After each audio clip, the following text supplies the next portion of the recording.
วัสดีค่ะวันนี้นะคะเราจะมาขูดคาเห็ดนะคะที่จริงกับขูดไปเนี่ยเลยพี่น้องขูดไปไล่เติบเลยจะเอาไปได้ถ่ายคลิปให้ดูเห็ดไปหาเมื่อนี่จ้าน้องสาวสองคนได้แต่เต้าเอื้อได้ซ้ำที่เห็นในคลิปเลยโอ้โหมันตั้งใจมันตั้งใจโทษจะไปได้ไปดำมาบุญมาไหว้นำเอากระสิมาขูดหาเห็ดเนาะอันนี้ยังไม่ได้เลยขูดแล้วกระสิเป็นล่างที่จริงมันสามารถล่างได้อยู่หักจากขูดขออนุญาตนะคะพับแล้วนิดหนึ่งบ่เห็นซ้ำ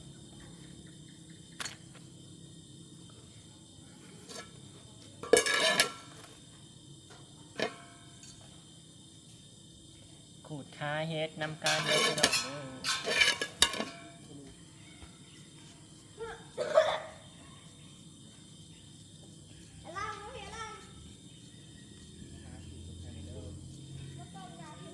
อ้าวขูดใส่พี่น้องพิษแล้วขูดใส่กระดาษมาสั่งขูดใส่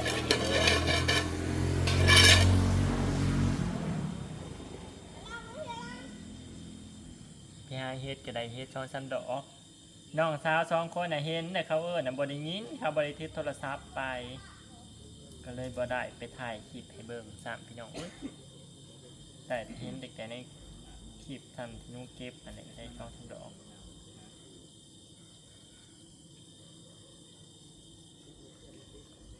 น้องสาวสองคนได้ในอีกอ้วนกับน้องสลาน้องสลากับน้องสาวกลางเนาะวันนี้เข้ากับสิไปเงี้ยงเอาวันนี้นะ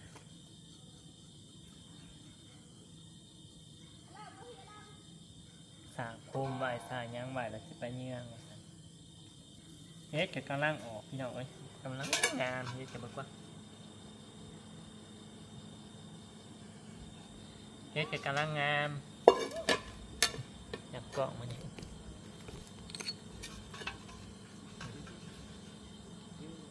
กำลังงาม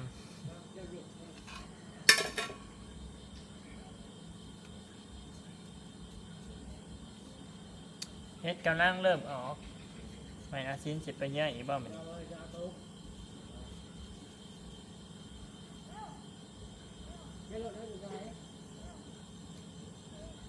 น้ำยังบ่ทันได้อาบเลยพี่น้องมานะถ้าแม่ก็ตาเฮ็ดที่ต้มถ้าเฮ็ดกันบ่ได้เอาเด้ออันแม่ซ้อนเอามื่อให้แม่ย่าเพิ่นลายเติบได้เชิงหมอเพิ่นเฮ็ดก็ได้แม่พูดน่ะตาให้ลูกสาวจะลูกสาวนั่นนี่ก็ให้แม่ซ้อนเอาให้แม่ย่าเพิ่นเพราะว่าเฮาก็ได้ตัวนี้อย่างแป๊บนึง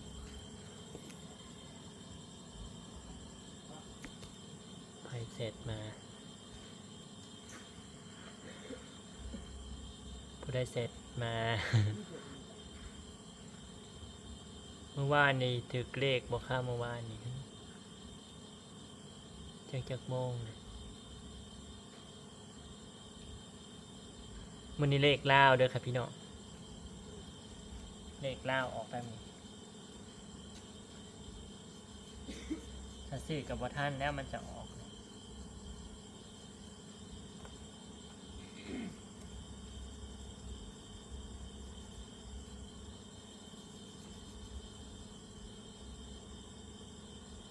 ว่านี่บอกเลขของเงินบาซินรายวัน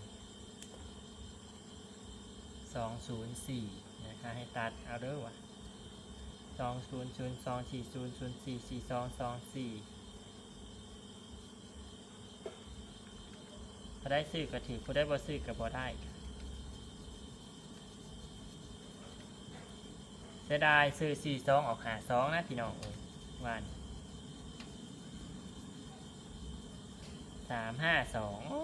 ยตายละจะออก42ก็บอก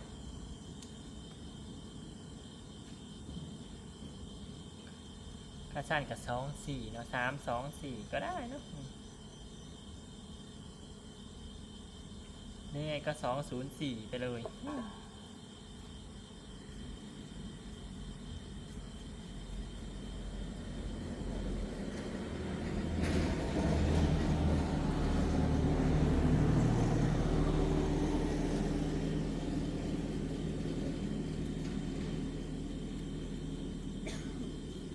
หาเยื่องเฮ็ดเด้พี่น้องคุณอาไปหาเยื่องเฮ็ดบ่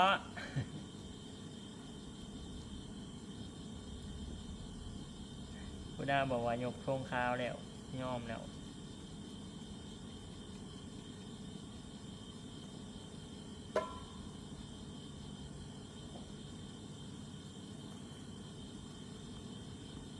พรุ่งนี้เราจะทำการแกงเห็ดนะฮะพรุ่งนี้เนี่ยกับบริเหตุแล้วขาดจะดำหน้าบริพูดกระไทยแล้ว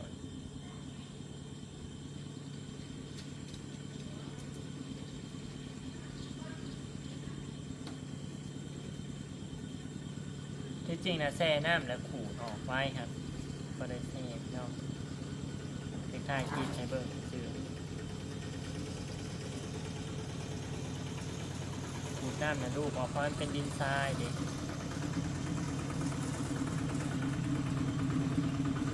มื่ออื่นน้องสิมาหาบอกว่ามื่ออื่นเดี๋ยวมื่ออื่นทำมีเวลาเจอสิมาหาให้เบิ่งเนี่ย เบิ่งกระตุกไก่ด้วย เอาไปใส่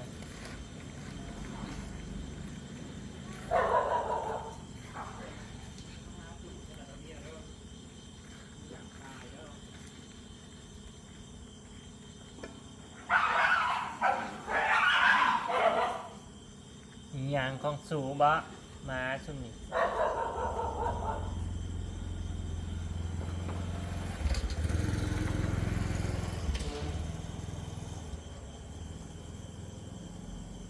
เฮ็ดกำลังเริ่มออกลายพี่น้องแต่ว่าบ่ทันใหญ่ก็ไปคูดเอาส่วนลายแต่ว่าในเฮือนเห็นนี่มันบานมันพ่นแล้วมันพ่นแล้วดอกมันกำลังอันนี้มันพ่นแล้วก็เลยเอาคำๆนั่นนี่ก็กระสิไปเยื่องแจ็คชิทานพวกอันเดินป่าหรือบ่อเนี่ย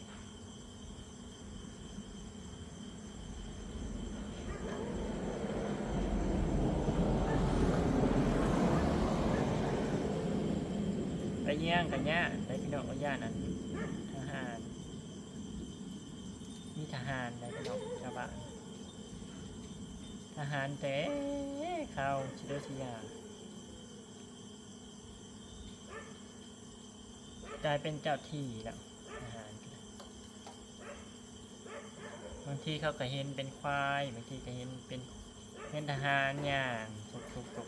จุก2-3 คนบางทีก็เห็นเป็นแมวผีแมวใหญ่นะบางทีก็เห็นเป็นควายแลนผ่าเสียงดังสนั่นหวันไหวฮะบ่มีบางคนจะเห็นเป็นแมวขึ้นต้นไม้แล้วก็สั่นใส่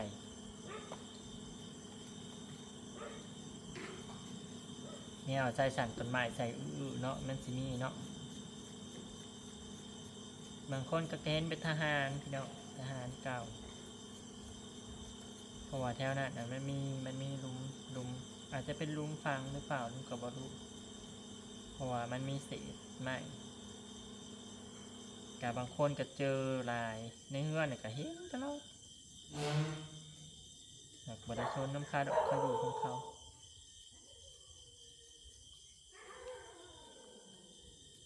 บางทีก็ได้ยินเสียงไอใส่เขาถามบอก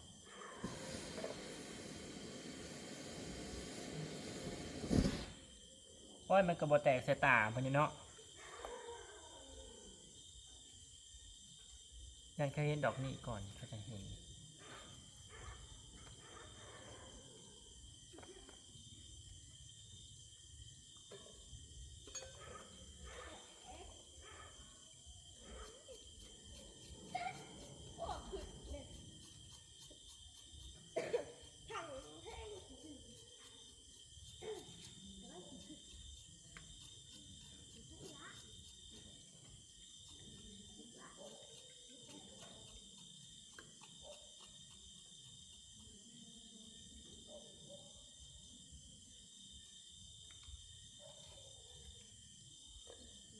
จักว่าเหาะใส่เลย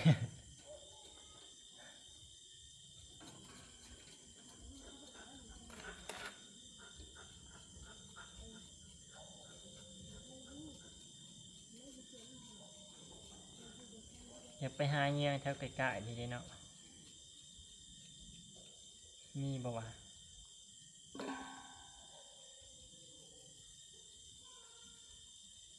อาจจะมีบ่จักเนาะ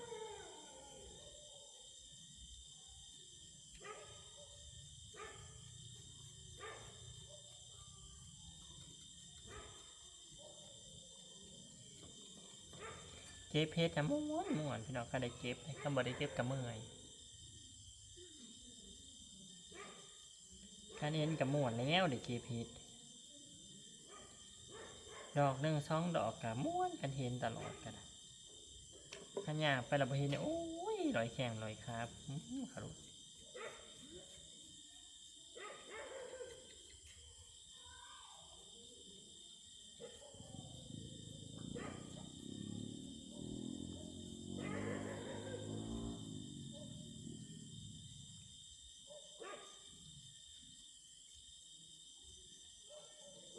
อย่างแบบที่นอนเฝ้าอย่างนี้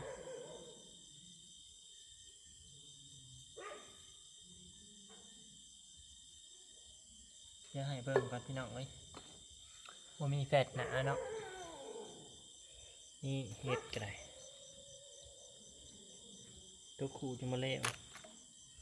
อันนี้เป็นตัวขูดแล้วเนาะจะไปล้างก่อนนะคะขอบคุณทุกกำลังใจนะคะพี่น้องคลิปนี้กับซิคอโจวัซิมีก่อนขูดเทสต่อก่อนยังมาแล้วขอบคุณทุกกำลังใจนะคะ